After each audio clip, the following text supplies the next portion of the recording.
Assalamualaikum warahmatullahi wabarakatuh. Perkenalkan, nama saya Ovi Feminia dari jurusan Ilmu Al-Quran dan Tafsir. NIM saya 2030301036. Baiklah, saya akan menjelaskan kaidah tentang penafsiran pada masa sahabat. Sahabat merupakan generasi pertama yang mendapatkan penafsiran langsung dari Rasulullah, dan sahabat juga merupakan orang pertama yang menerima Al-Quran serta menyaksikan turunnya Al-Quran secara perlahan-lahan. Berdasarkan beberapa argumen atau beberapa pendapat menyatakan bahwa penafsiran sahabat ini harus didahulukan daripada penafsiran-penafsiran setelahnya, seperti penafsiran para ulama setelah sahabat tersebut. Jadi dijelaskan dalam sebuah kaidah yang memiliki arti, perkataan atau penafsiran sahabat didahulukan dari penafsiran para ulama setelahnya, meskipun zahir kalimatnya tidak menunjukkan hal itu. Meskipun seperti itu, tafsir sahabat ini juga memiliki tingkatan-tingkatan, yang mana tingkatan ini akan mempengaruhi penggunaan tafsir sahabat tersebut. Di antaranya yaitu tafsir sahabat yang bebas dari intervensi apapun.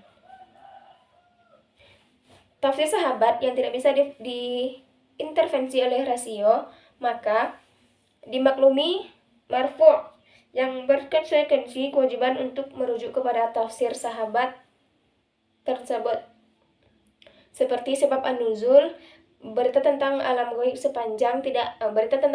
gaib selama hal-hal tersebut tidak diambil dari Israiliyat atau yang lainnya. Yang kedua, tafsir yang merujuk kepada bahasa. Jadi maksudnya, jika sahabat menafsirkan Al-Quran sesuai dengan bahasa yang mereka punya, maka tafsir tersebut tidak ada keraguan untuk dijadikan pegangan atau rujukan, bahkan diwajibkan untuk mempercayainya, karena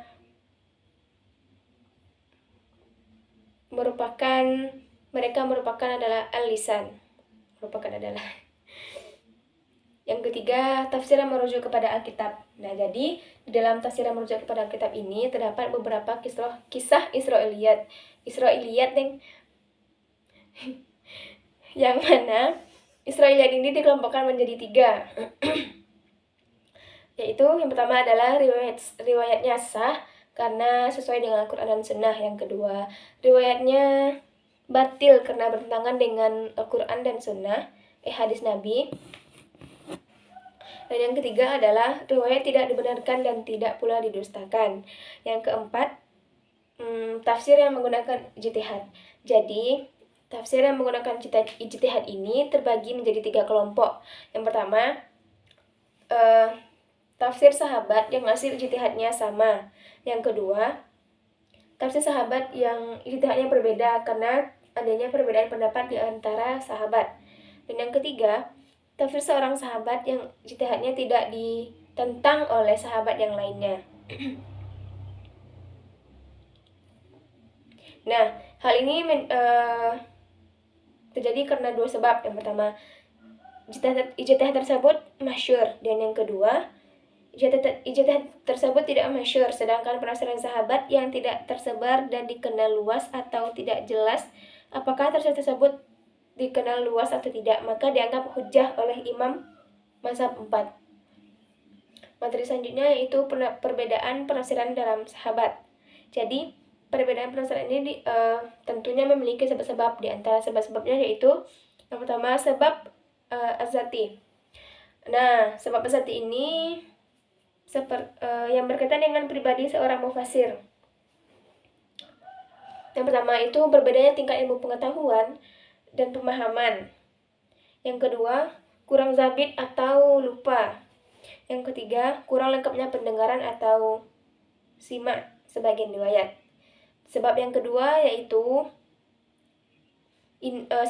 ini berkaitan dengan teks atau nas dan tidak berhubungan dengan pribadi mufasirnya, seperti perbedaan qiraat, perbedaan i'rab, dan perbedaan lafal yang mustarak, lafal yang umum khusus, lafal yang mutlak, muqayyad, dan lain-lainnya.